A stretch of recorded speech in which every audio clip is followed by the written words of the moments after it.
Welcome, everyone, to the Revolutionary Man podcast. It's where we challenge men to lead with intention, live with integrity, and build a lasting legacy. And I'm your host, Alan Tomonso. When was the last time that you truly slowed down? It's not because you were forced to, and it's not because you crashed, but because you made the decision to slow down. As men, we're going to be wired to believe that slowing down is going to either equal weakness or failure, maybe even our loss of drive. But the truth behind all of this is that constant speed without strategy is a surefire way to lead to burnout, to breakdown, and to even the loss of the mission that we're actually chasing. And so in today's episode, we're going to dismantle the myth that faster is better. We're going to explore how slowing down strategically actually builds more momentum, more focus, and much more impact in our lives. And so if you're tired of running hard but feeling stuck, then stick with me in this, because this episode might just be the reset that you've been leading for so long. And so listen, if you've ever felt trapped in that relentless cycle of go, go, go, only to realize that you're not getting any closer to what really matters, then I'd like to take a moment now, slow down and hit that like button, subscribe to the show, and drop me a comment sharing where you're struggling most slowing down. Because when strong men actually speak up and lean into this, we're not just helping ourselves, but we're giving permission for other men to do the same. So let's shift this culture and let's start working together. The average man today is sleepwalking through life. Many never reaching their true potential, let alone ever crossing the finish line to living a purposeful life. Yet, the hunger still exists, albeit buried amidst his cluttered mind, misguided beliefs, and values that no longer serve him. It's time to align yourself for greatness. It's time to become a revolutionary man. Stay strong, my brother. The first question I have for you is, when was the last time that you chose to slow down? And it's not because you had to, right? It's because you knew it was going to make you stronger. Question number 2, where in your life are you confusing busyness with real momentum and meaningful progress? And question 3, if you could master this art of slowing down without losing your drive, how would your leadership, your marriage, and your peace change in a year from now? We're calling out this invisible trap that most of us are running inside. And I ask these questions to help you really focus on coming up with an honest answer. So it's time for us to learn to slow down like a warrior and build a kind of momentum that doesn't crash when life gets heavy. And if we're ready to reclaim control, then this is where we're going to begin. And so with that, let's get on with today's episode.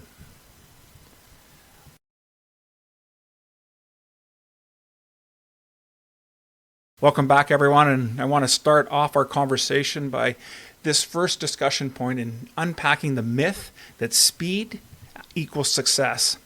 When we consider in today's world, men are bombarded with the message that relentless speed is going to be the key to winning, isn't it? And it's this hustle culture that glorifies the 4 a.m. wake-ups, the 18-hour working days, and the jam-packed schedules. And so if you're not moving faster than everyone else, guess you're losing. Or so, that's what we think, because that's what we're told. Here's the honest truth. Speed without strategy leads to exhaustion. It's not excellence. And so without clarity, all that movement becomes nothing more than a sophisticated procrastination. And so we're feeling busy, right? But we're actually drifting. We're not truly leading. And so it's this belief system that becomes deeply ingrained in our lives. And especially if we're entrepreneurs and high achieving men, we're going to tie our worth to how much we're doing versus whether or not what we're doing even matters in life. And so consider this, that speed can feel productive, but more often is masking a lack of clarity for us. And so moving fast will give us this illusion, won't it, of progress, that we're actually moving forward. So our days are packed, maybe our calendars are full. I know mine are. It looks impressive, doesn't it? But when you stop to slow down just long enough to think about what's going on in your life, you're going to realize that you're reacting instead of creating. And so without a clear target, we can truly be 100% busy and still be 100% off course. Just consider that for a moment. And so clarity, not velocity, is what's truly going to define our success. Imagine that we're grinding away to grow our own business, or we're in a business and we're grinding away. So maybe it's launching products, it's product after product, and we're not really stopping to ask, is this aligned with a bigger mission, my bigger mission?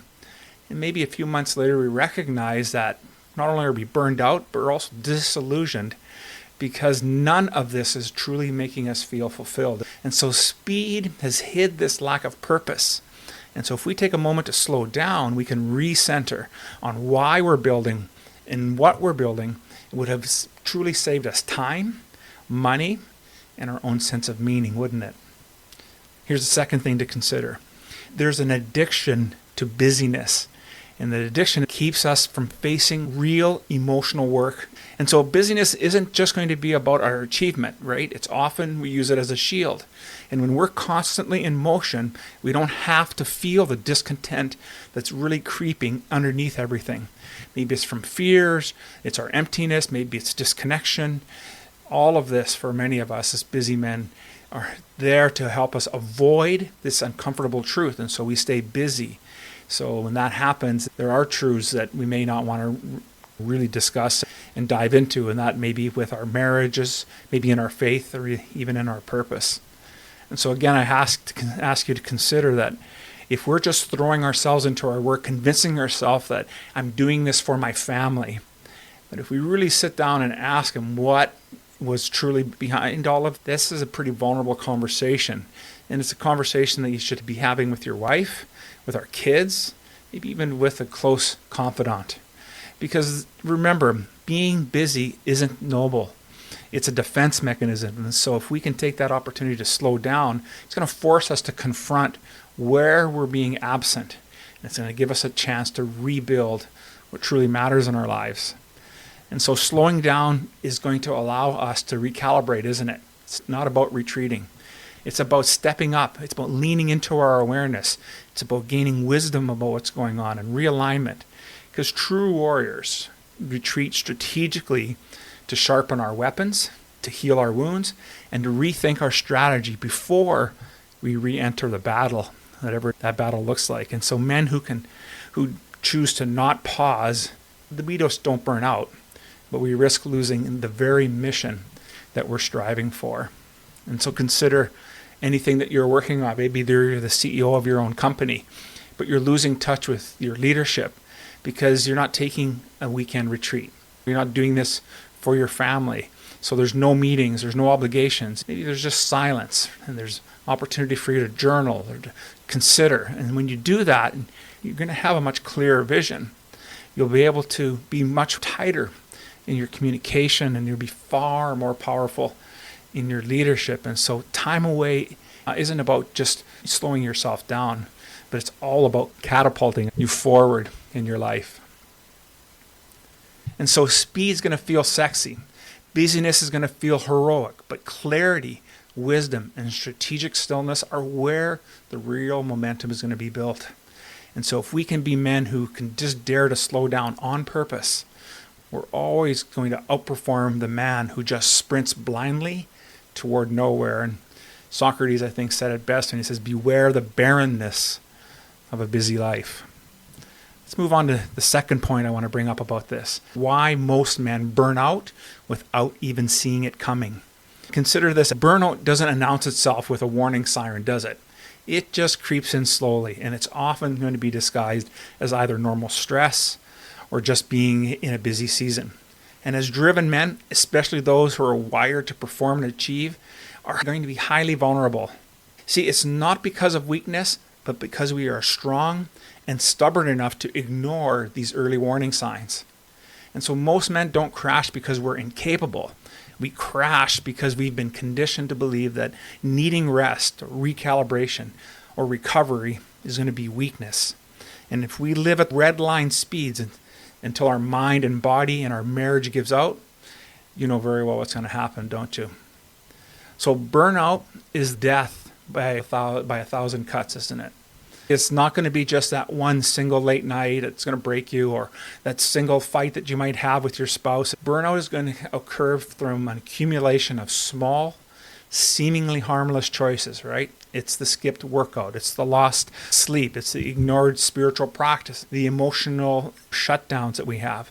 And so every time that we make a choice to push through something, instead of recalibrating, we're just moving an inch closer to collapsing. And so consider that in our lives, when we keep promising ourselves that we're going to take a weekend off after the next big project or that next thing that's in our lives, then as time goes by, don't be surprised if it's a year later that you're going to wake up with chronic fatigue, a failing marriage, and no one left. And it wasn't that the one event broke you down, it was the daily refusal to rest. And so consider that our masculine energy thrives on cycles of push and then pause.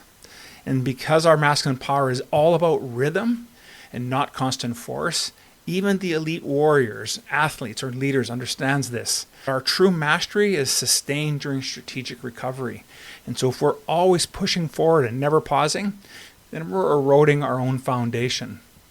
So let's think about it. We're in the midst of the Stanley Cup playoffs here in the National Hockey League. They train hard, but they're also prioritizing things like deep rest, sleep therapy, hot and cold therapy for their bodies to promote active recovery and nutrition. All of these things help build themselves to be elite athletes. But you can realize that it's truly not a constant all-out assault during the game or the game of life. So it's measured cycles of energy exertion and then strategic recovery. And without these truly happening, then the performance would plummet, wouldn't it? Nobody can sustain that. So consider this. If elite athletes can build intentional rest into their preparation, what makes us think that we're above that? Because rest isn't retreat. It's about reinforcement. And so let's not ignore the warning signs that leads to our collapse, right? And so these early warning signs of burnout, irritability, emotional numbness, chronic fatigue, declining libido, strained relationships, these aren't just stress. They're signals that our soul and our mind and our bodies are calling for a realignment. So ignore them long enough, and guess what's going to happen? Our collapse won't be optional. It's going to be catastrophic. And so consider things like snapping at our kids for just minor mistakes, or stopping to connect with our wives, or hobbies that maybe brought us joy at one point and no longer give us any more joy.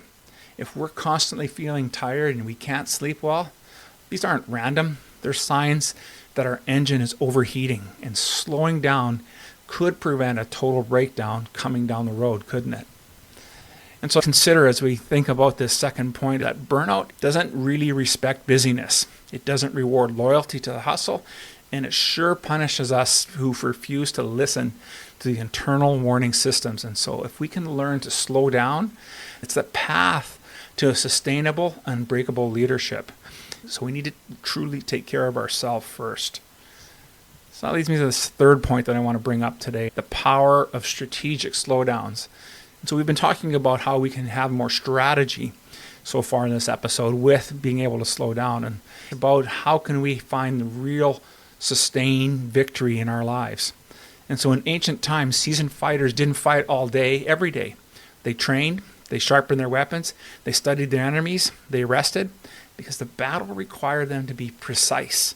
It wasn't just about raw effort. And so today, as modern men, we forget this. We think slowing down means losing momentum. But in reality, slowing down is the intention of what creates the momentum, of what truly matters most for us. So having deep focus, emotional resilience, and spiritual grounding, this we can put together and use it as a tactical advantage in accomplishing our mission. So the man who knows when and how to slow down doesn't fall behind, but we're actually going to rise above, won't we? And so how do we do that? We start with some reflection that's going to help us create more precision in our lives. So without reflection, our action is going to be blind, isn't it? And when we move fast without pausing to assess, you can waste time, years trying to climb the wrong ladder. I know that is something that has occurred for me many times in my career.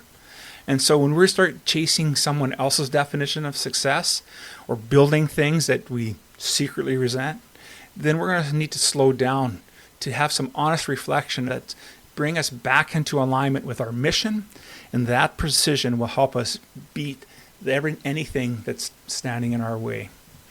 If you were to take just an hour every Sunday and reflect on where did I lead well this week and where did I drift and what needs to be changed for the upcoming week, I think you find that practice over time really help focus on exactly what we need to do. So our actions will become much more aligned with our deepest values. And so the next thing to consider is that strategic slowdowns help us reconnect to ourselves and to our purpose. And so when life's moving a little too fast, it's easy for us to forget why we even started this and why we're doing what it is that we're doing. And so we can get caught up in deadlines and metrics and the noise. And we can lose that fire that really made us dangerous in the first place. And so having strategic slowdowns, whether it's a daily meditation, quarterly retreats, or just simply deep prayers and solitude, is really going to help us reignite the why in our life. Again, consider in our busy lives if we could take a 2-day silent retreat. No phones, no laptops, no agenda, just stillness. Maybe it's some journaling. It's just quietness, because it's going to be in that space where we can reconnect with the original vision behind all the work that we're doing, the freedom, the impact, and the legacy that we've been striving to attain. It's really an opportunity for us to have clarity in our mission and then to get back on track to the things that truly matter in our lives. And so intentional slowing down is actually going to accelerate our true growth, isn't it? And so it does sound a little bit paradoxical, doesn't it? But slowing down to build a system, our habits, our spiritual practices, maybe even our emotional capacity is going to lead to exponential growth over time. Without these intentional slowdowns, growth becomes chaotic, it becomes erratic and easily destroyed by crisis, isn't it? And so making time for a strategic slowdown is going to help us build ourselves to become unshakable. So look at how often you're saying yes to things, because saying yes to every opportunity isn't always the best thing for us to do. Is if we focus on building core skills and deepening our key relationships, sharpening our leadership, instead of this constant idea of always being the new thing, we're going to find that grow much more when we can strategically learn to say no to things in our lives. And so slowing down isn't really an art. It's really about discipline, isn't it? And so those of us that can slow down with strategy, reflection, and purpose, we can build an internal engine that doesn't break even, and especially when life does get hard for us. And so we're not going to lose any momentum. We're going to actually redefine what momentum looks like. And I always appreciate the thoughts of Henry David Thoreau, and he says, "It is not enough to be industrious. So are the ants. What are you industrious about?" I think that's very key for this particular point. So I'd like to talk about a gentleman by the name of Kevin. He's a 41-year-old entrepreneur, a man known for his relentless drive, and up before sunrise, emails firing before breakfast, client meetings stacked from morning till night. And to everyone else, he looked like he was winning, building and growing. But inside, Kevin felt a growing emptiness that he just couldn't shake. And so every day became a blur. Meetings, deadlines, deals. He was moving fast, but he couldn't remember the last time he actually felt something other than exhaustion.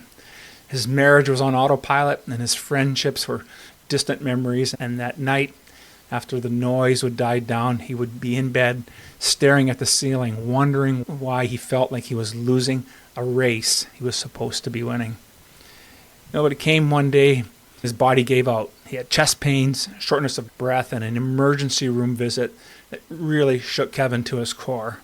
It tested the rules and ruled out a heart attack for him, so thank goodness for that. But the doctor's words hit him harder than any diagnosis could have. The doctor told him, "Your body isn't broken, it's just exhausted. And if you don't slow down, something will break, and next time you might not walk out of here." Driving home from the hospital in silence, Kevin saw that it was clear that he was sprinting towards a cliff, and the worst part is that he just wasn't burning himself out. It was that he couldn't even remember why he was running so hard in the first place. And so somewhere along that way, he had traded meaning for motion, impact for image. Success he was chasing was costing him just about everything in his life. And so it was that night, that moment, that epiphany moment for Kevin, that he made a decision that he would slow down, not as a retreat, but as a revolution. He created boundaries that he never dared set before. He blocked sacred time for his wife, his kids, and especially for himself. He built morning routines of stillness, prayer, meditation, journaling, and before the world demanded any of his attention, he set his intention. And then he took quarterly solo retreats to review his life's trajectory, not just his financials. So soon Kevin was realizing that just this how much power there was to slowing down, and it really wasn't costing him any momentum. It was actually compounding it. And so he wasn't reacting anymore. He was choosing. He was marching with precision. And it was for the first time in his career that he wasn't surviving success. He was actually living it with strength, with clarity, and with gratitude. Fast forward 6 months and Kevin's business wasn't just surviving, it was thriving. But not at the cost of his health or his family. His marriage, vibrant again. His kids no longer saw a ghost at the dinner table. His mornings were filled with purpose, not panic. And his energy, once fragile and frantic, now felt forged in steel. Kevin learned that there's a secret very few men discover, that the man who masters himself, his pace, his presence, his priorities, masters everything else. Slowing down didn't weaken him, it weaponized him. And now he led his life like a warrior, not with constant struggle, but with calibrated, unstoppable strength. And so I think it's important that we look at Kevin's story, and there are a few tips and strategies that we can start to implement in our lives. And so one of the first things I want to talk about here is establishing a non-negotiable morning power hour. And it's a way to start our day that really dictates the energy that we're going to carry into every room, isn't it? A chaotic morning creates a reactive mind. If we can make a powerful morning routine, it's going to create us as centered leaders. And we can't lead our family and our business if we're not first leading ourselves and our minds. So the most common mistake that we're going to make as men is that we're going to wake up and instantly react to things. Try not to pick up that phone right away and do texts and emails or start to put out fires. Instead, just take a moment to pause. So before you're touching that phone, take anywhere between half an hour to an hour of structured stillness. And however that looks for you, maybe prayer and meditation isn't for you, but just taking a moment to contemplate what is about to come up for you in this day. If you become, like most of us, shallow breathers, it's a perfect opportunity to re-engage how we breathe. And so those of us that can build this into our daily practice are going to find that our days will start to become much more strategic. What's the next thing for us to master? The next tip I'd like to offer you is the 90-30 focus rhythm. This is something that brain science has shown us that we can operate at elite levels for about 90 minutes before our attention, our willpower, and creativity drops off. And I've heard varying degrees on that, 20, 45, 90 minutes. It's all relative in what you're doing. But the point is that there's a time limit of when we're going to truly be at our most focused self.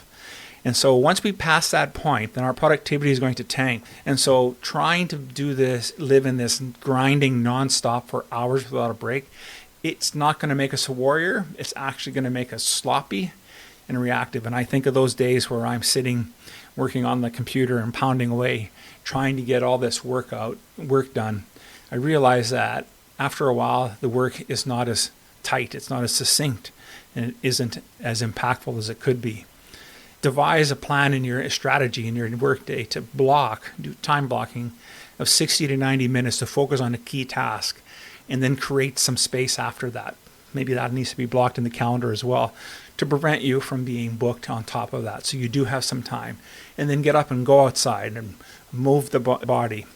It's an opportunity for us to refocus our lives. And so if we can respect this energy cycle that we have, I think you're going to find we'll be much more productive. And so let's look at the third option or tip to help slow down in our lives, and that is to design some sacred tech-free zones. Consider that our phones are really a portal of endless noise. And if we can't disconnect from it, then how can we reconnect to our mission, our faith, or our families? And so stillness is truly going to be impossible in a constant digital chaos that we live. And so keeping our phone within arm's reach at all times is going to train our brain for distraction, isn't it? And it's going to weaken our masculine presence because it's always right there within our reach. And so choose at least one block per day, ideally maybe around the dinner table or one weekend morning or something to that effect where the phone is going to be off, it's out of sight, and maybe even forgotten. Give us opportunity to reclaim the attention like a king reclaims his throne. There's a fourth option for us to consider, and that's taking a quarterly solo reflection retreat. And that might sound like a big thing, but I'll have you consider that if we evaluate our life trajectory at 70 miles an hour all the time, it will require us to really to slow down. And so to do that, some deep reflection demands us to have stillness in our lives, doesn't it? Silence and obviously solitude. And so if we can become men who regularly step back and see patterns that others are too busy to notice, then we're going to course correct far before we hit that disaster point. And so most men are going to wait for life to force us into some deep reflection. And it's going to be through that crisis and collapse or even chaos that we're going to finally look at making changes in our life. Or on the worst side of it, maybe it's total chaos for us. And so every 90 days, I'm going to ask you to block 4 to 8 hours for solo reflection. No meetings, no family obligations, and no electronics.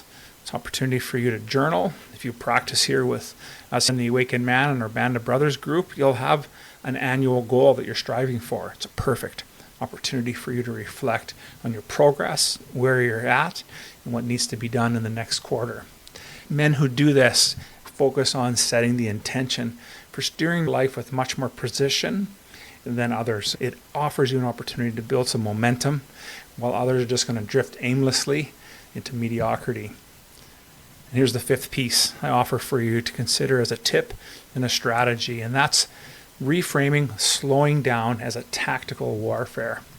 When I consider that the greatest warriors were never reckless, like the samurais, they were measured, they were deliberate, and strategically slow until the moment of the strike. And so in our lives, slowness isn't about surrender, and we've talked about that in a previous episode. It's sharpening our blade. While others are swinging wildly, then they lead to burnout. And so when we start to equate that slowness or stillness with softness, I think we're forgetting that patience under pressure is a greater strength than blind aggression. And think about some of the elite athletes in our era that truly were able to slow down at the peak of pressure. And so next time that you're feeling anxious to act, pause. Just take a moment, breathe, and reframe that stillness as a strategic positioning opportunity, and then only move when it's time to strike with power and precision instead of flailing like with panic. And so this summary, and I think about these strategies that were provided for you, is that slowing down is really about developing our masculine discipline. It's not a retreat from strength, it's actually building it. And it's a path that leads us to power, to precision, and to permanent leadership. And so the men with the long game aren't going to be the ones who move the fastest. They're going to be the ones that move most intentionally.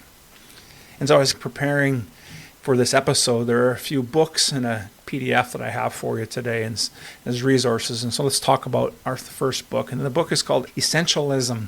It is by Greg McKeown. He talks about it being addicted to doing more. And I think as high-performing men, we do get into that mindset. But it's going to redefine what success looks like by focusing truly on what is essential.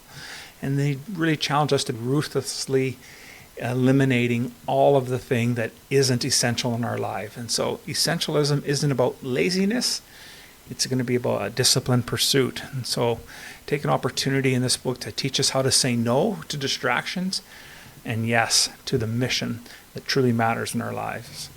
Second book I'd offer for you to consider is The Ruthless Elimination of Hurry, and that's by John Mark Cormer.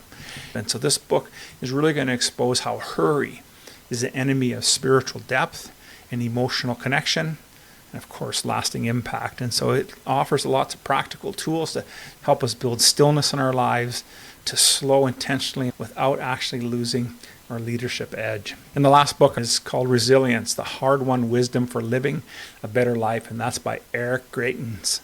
And he's a former Navy SEAL, and he wrote the book to teach the difference between hollow toughness and true resilience. And so it's rooted in reflection, discipline, and internal alignment.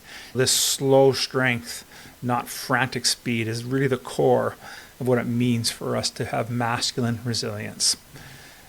As we look to wrap up the episode today, slowing down is not about weakness, it's going to be about wisdom. It's not surrender, it's strategy. And the men who leave legacies are those who lead their families and their businesses and their lives with strength. They're not the men who sprint blindly toward the burnout. These are the ones who slow down with purpose, recalibrate with precision, and move forward with unstoppable momentum. And so I have a challenge for you today, and it's simple. Stop worshiping speed and start honoring strategy. Build a life that you're proud of, not the one that you simply survive in.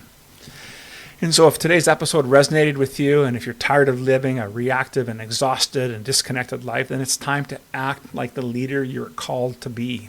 And so right now, go to members.theawakenedman.net and take our free integrity challenge. It's an opportunity for you to align your actions with your deepest mission. And while you're doing that, I also have in today's episode in the show notes to download an exclusive strategic slowdown blueprint. This is a tool that's designed to help you master your energy, sharpen your presence, and build unstoppable momentum in every area of your life. So take the challenge, download the strategic slowdown blueprint, and I look forward to seeing you next time on the Revolutionary Man podcast. Stay well, my friends.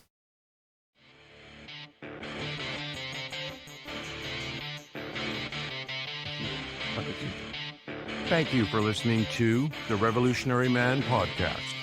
Are you ready to own your destiny? To become more the man you are destined to be? Join the brotherhood that is The Awakened Man at theawakenedman.net and start forging a new destiny today.